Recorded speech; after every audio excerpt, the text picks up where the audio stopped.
how many of you know somebody who's had a prescription? I personally have had many throughout my life, from just simple antibiotics to inhaler when I was younger.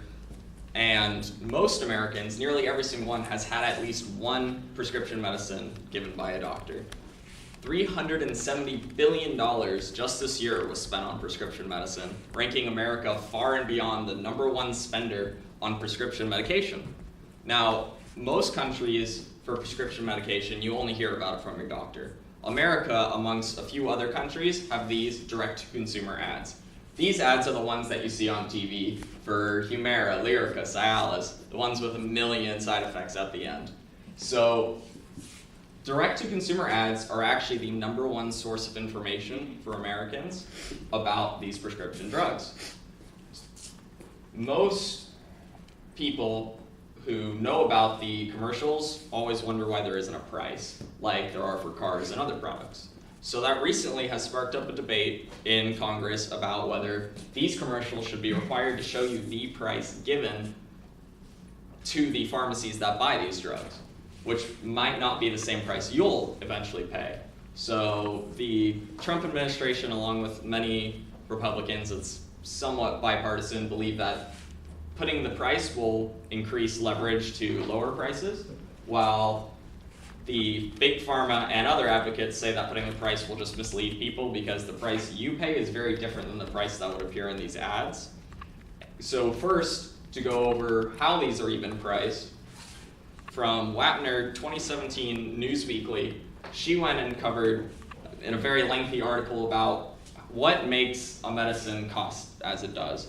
Most of the important aspects of a medicine is whether it's life-changing, if it has any competitors, or its clinical use in scientific studies. So, for example, the Fountain Youth is life-changing and has 0 competitors, so this would have an extraordinarily high demand.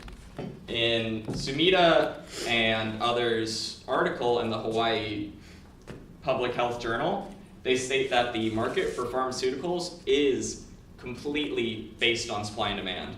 The prices are subjective, not objective. The price to make the medicine isn't relevant with how much they charge you for it. It's how demanded it is. So secondly, now that you understand the price, what are the pros of having the price on these ads? Now, the Republicans and others argue that honesty is more important, and to take the power out of these big companies' hands, like Rockefeller, but we don't really know who owns the prescription companies. The Goldstein and Johnson with the Washington Post just recently in 2018 interviewed Secretary Azar, who's in charge of, I know it's a lot, determining the rules and regulations on the commercials. He said that it takes a government to break a broken system, since we have no power over these pharmaceutical companies, and he believes a lot of the pharmaceutical companies have power over your congressman. So the study in Rosenthal's Public Forum of Health, Rosenthal stated that almost 15 to 25% of spending has increased due to these ads. So that's 25% of $370 billion is quite a lot over the last couple of years. So with that, a lot of people are saying that greed is what encourages these companies to keep their prices hidden, since price is a big factor of whether you'll buy or not buy something. The big pharma argues that information is key to the public's health, which was stated by Palmer in 1999, and they keep sourcing back to that quote because that's from JAMA, which is a very important health discussion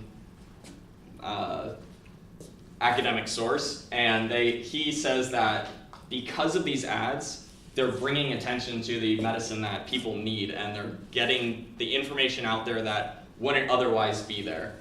So the price, they say, if put on the ads, would perversely discourage those to actually buy the medicine they need, because the price you'll see on the ad is before your insurance, before the negotiating your pharmacy does, and it'll only discourage rather than encourage competition, it'll just discourage those who need it, because they'll take one look at the price and make that face. Because the price for medicine is actually ridiculously high, and the price you see at CVS is completely different.